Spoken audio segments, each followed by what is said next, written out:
किस्त नंबर 7। श्री गुरुदेवाय नमः। श्री पर कथा श्री रामचंद्र जिन ते भावी अचण बाबत। भगत त्रिलोचन चवण लगो त जहिड़ी तरह केकई जे चवण ते श्री रामचंद्र जिन के सीता ऐं लक्ष्मण समेत बनवास भोगणो पियो।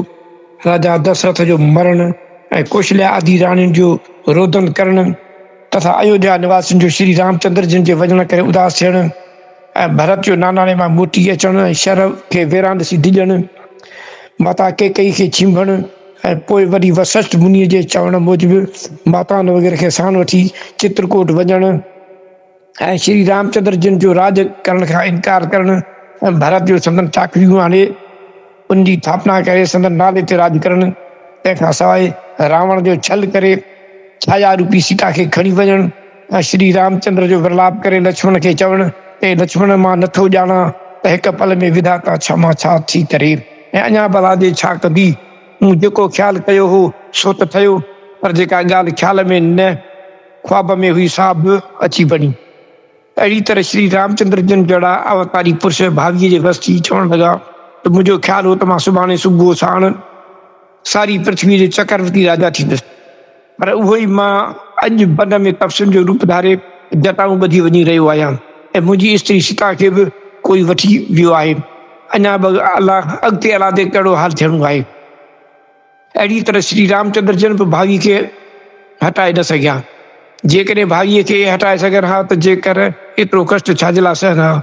भगत त्रिलोचन चवण लॻो त द्वापर युग में बि पांडवनि तथा राजा परीक्षित ऐं राजा जनमेजय जंहिंसां बि साॻी तरह भाॻीअ पंहिंजा कम करे ॾेखारिया, जिन मां राजा जनमेजय जी कथा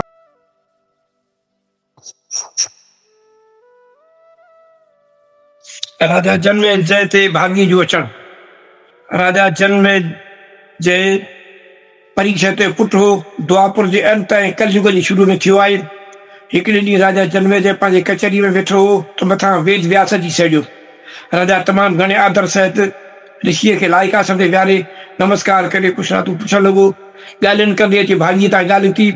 राजा चयुसि हे स्वामी, असांजा वॾा पांडव ऐं कौरव अहिड़ा सम्झू ऐं ज्ञानी पुरुष हुआ ऐं पोइ बि अहंकार वस्ती राज हथ करण लाइ सारी पृथ्वी जे राजाउनि तोड़े रयत खे विढ़ाए सारी सृष्टि जो केतिरो न नुक़सानु करे छॾियो।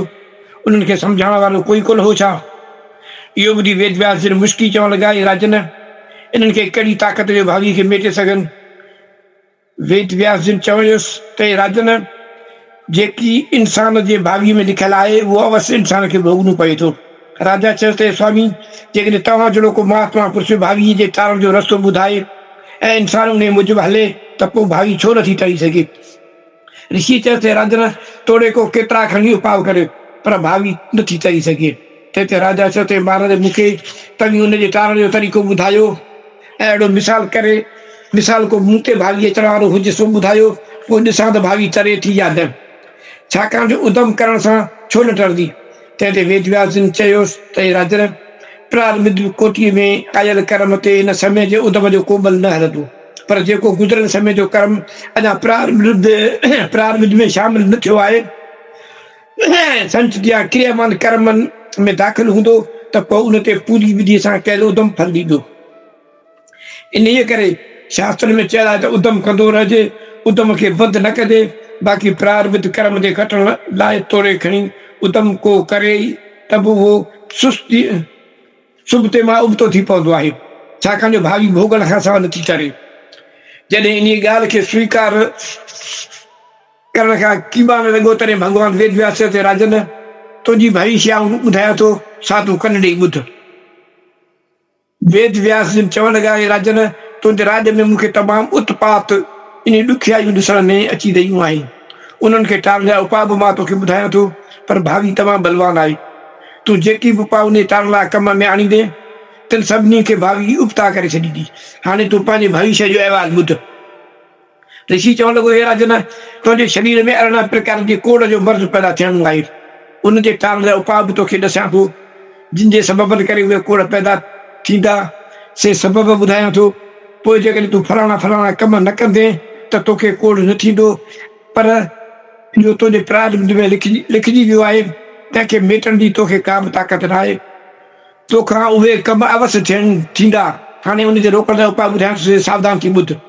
पहिरियों तूं अश्वमेध यज्ञ जो घोड़ो ख़रीद न कजांइ, पर आउं चवां थो त तूं ज़रूरु ख़रीद कंदे, ऐं जेकॾहिं घोड़ो ख़रीद करीं त उन घोड़े ते चढ़ी शिकार ते न वञिजांइ, ऐं जे उन ते चढ़ी शिकार ते वञी त बि ॾखण तरफ़ फलाणे जंगल में शिकार ते न वञिजांइ, ऐं जेकॾहिं ओॾे वञी त बि उन जंगल में अकेले वेठल स्त्री खे खणी ॾिसी बि त उन ते मोहित न थिजांइ।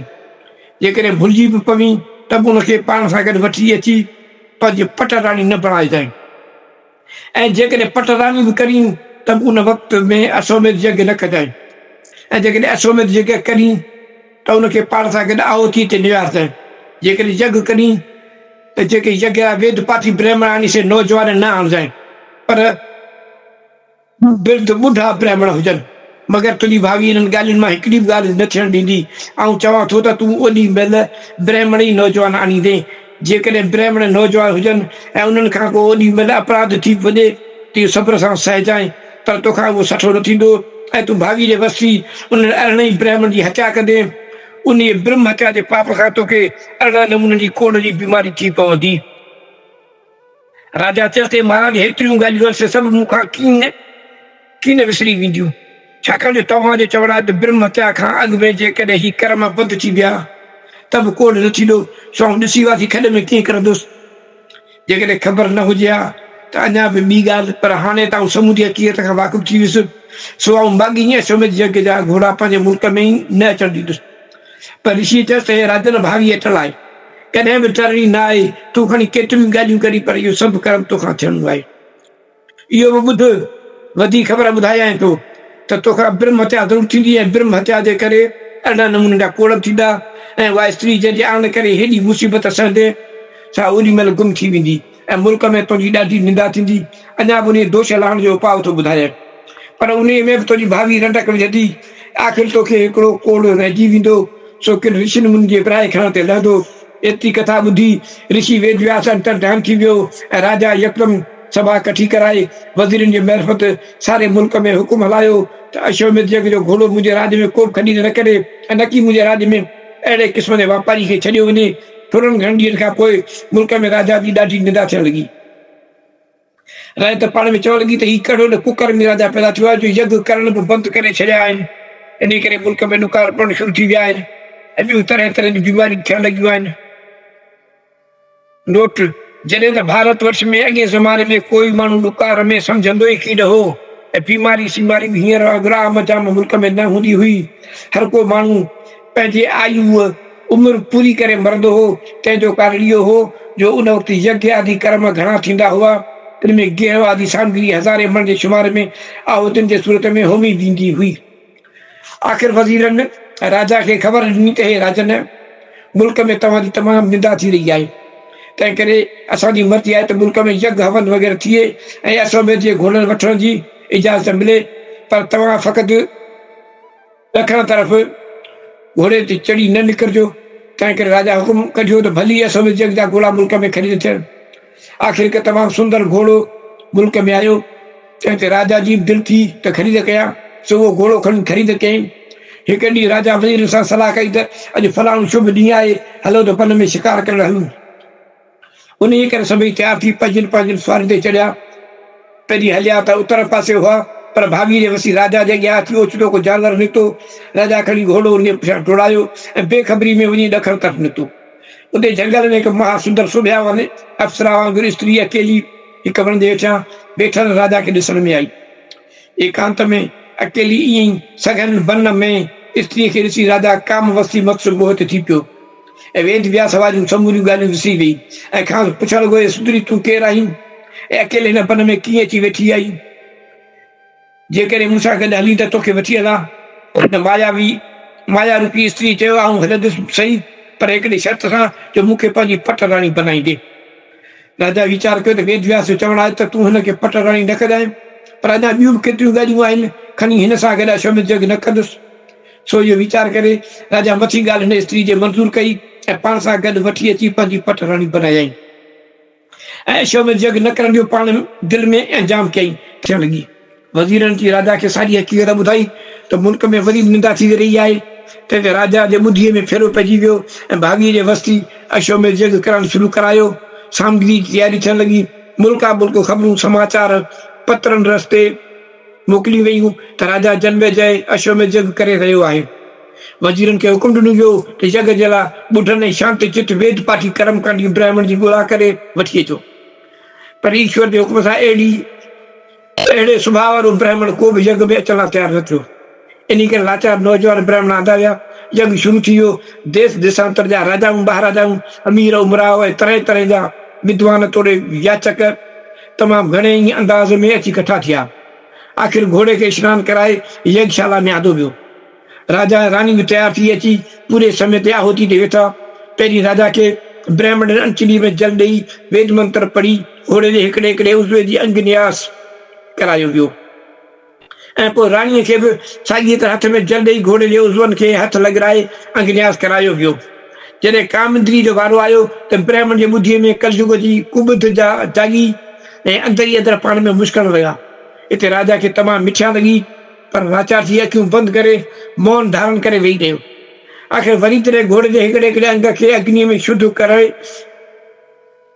करे संधी शुद्ध करण जो वक़्तु आयो। राजा जो वारो पूरो थियो।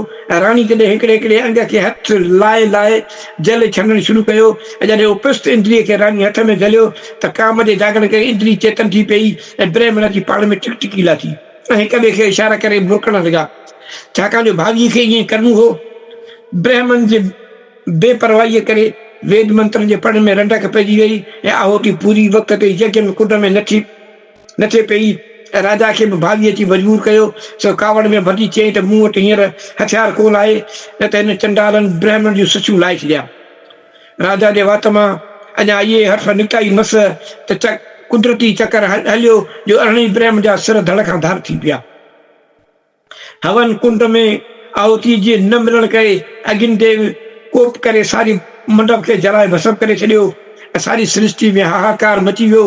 उते माया रूपी उहा रानी गुम थी वई ऐं राजा तमामु गमगीन चित ते हिकु कुंड में पाछलो थी वेही रहियो ऐं उन 18 ब्राह्मण जी हत्या करे राजा खे 18 प्रकारनि जे कोड़ पैदा थी पियो। हाणे ॾाढो पछताइण लॻो ऐं चवणु लॻो त कमु तमामु ख़राबु थी पियो, पर तंहिं लाइ कजे छा। पर अञा बि भाॼी अलाए छा कंदी, इहो ख़्यालु करे पंहिंजे हिकु ईमानदार वज़ीर खे पाण वटि घुरायईं ऐं चवणु लॻो त मुंहिंजा ख़ैर ख़्वाह ऐं सचा वज़ीर, तो ते मुंहिंजो पूरो विश्वासु आहे। तूं महिरबानी करे हिकिड़ो कमु कर जो भॻवानु वेद व्यास जो चवणु हो त अहिड़ो को ऋषि मुनि या ब्राह्मण हुजे जंहिंजी ज़बान तमामु शुद्ध हुजे, जंहिं पंहिंजी ज़बान मां कॾहिं बि गार गंद या अस्त न ॻाल्हायो हुजे, अहिड़े ब्राह्मण खे श्री महाभारत जे 18 परो तमामु श्रद्धा ऐं प्रेम सां ॿुधंदे ऐं कहिड़ी बि ॻाल्हि अचे त उनमें का शंका या गिलानी न कंदे आणींदे त उहो कोड़ लहंदा। इन करे वज़ीर तूं महिरबानी करे अहिड़ो को ऋषि मुनि ॻोल्हे वठी अचिजो, मूंखे महाभारत जी कथा ॿुधाए। आख़िर वज़ीर संभरी निकितो। ॻोल्हींदे वञी के पहाड़ जे गुफ़ा में वैशंपायन मुनि जो वेद व्यास ॾेई शिशो खे वज़ीर आज़ी नज़ारी करे मुनीअ जे पेरनि ते किरी पियो ऐं चवणु लॻो त हे स्वामी, सतवादी पांडवनि जे कुल मां पैदा राजा परीक्षत जे पुट राजा जनमेजय जी विपत अची पई आहे, हेॾी ॾुखियो वक़्तु अची पियो आहे। सो भॻवानु वेद व्यास चवणु आहे त कंहिं शुद्ध ज़बान परमार्थी महात्मा जे वाता जॾहिं महाभारत जी कथा ॿुधंदो तॾहिं इहो दोष दूर थींदो। सो हे स्वामी, तव्हां कृपा करे इहो उपकार कयो। आख़िर वैशंपायन मुनि इहा ॻाल्हि मञी ऐं सांस गॾिजी हलियो ऐं वञी उते कमु शुरू कयो। कछो कपिड़ो नील सां रंगे हिक ॿिए पुठियां अरिड़हं त या वर राजा जे बदन खे ॾेई ऋषि कथा ॿुधाइण आरंभ कई। जीअं हिकु हिकु परो श्रद्धा सां ॿुधंदो वियो, तीअं हिकु हिकु कोड़ गुम थींदो वियो ऐं हिकु हिकु तहो कपिड़े जो बि वरी साफ़ अछो थींदो वियो।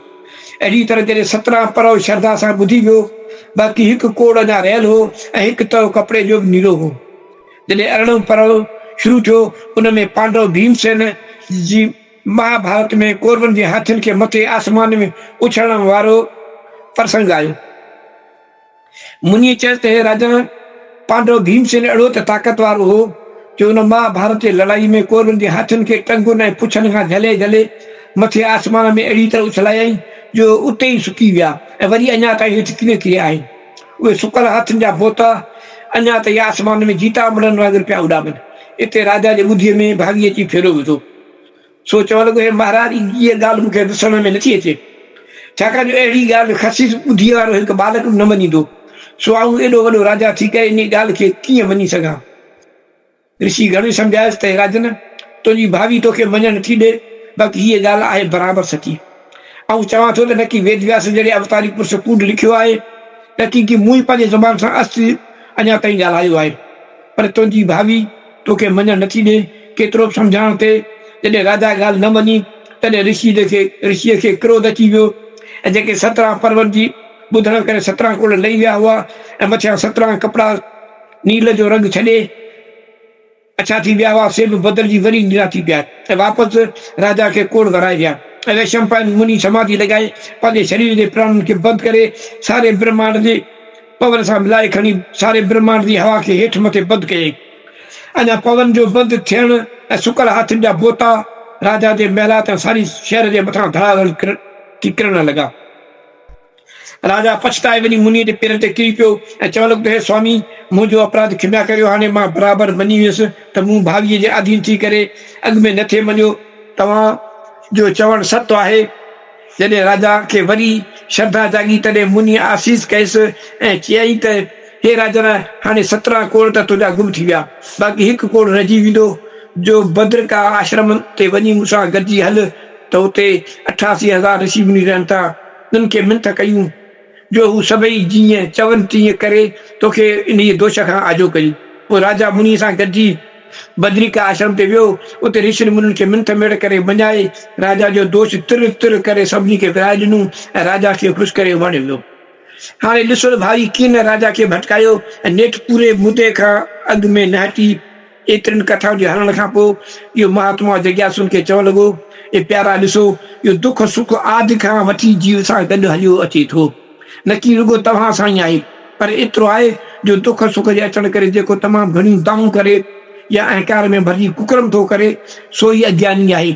ऐं उहो ई ज्ञानवान आहे जो दुख जे अचण करे पंहिंजे प्रारब्ध कर्म जो फल सम्झी मिठो करे भोॻे थो। मतिलबु त भावीअ मूजिबि लिखियल दुख सुख हर कंहिं ते अचे थो, पोइ उहो तोड़े ज्ञानी हुजे तोड़े मूर्ख, पर ज्ञानी हुनखे ज्ञान दृष्टि सां सब्र सां सहे थो। अज्ञानी रोए कूके थो, मगर भावी तरे कंहिं नथी। इहो जेको दुख सुख दुनिया में ॾिसण में अची रहियो आहे, सो सभु भावीअ पटांदड़ हर कंहिंखे भोॻणो पवे थो। सदा शिव।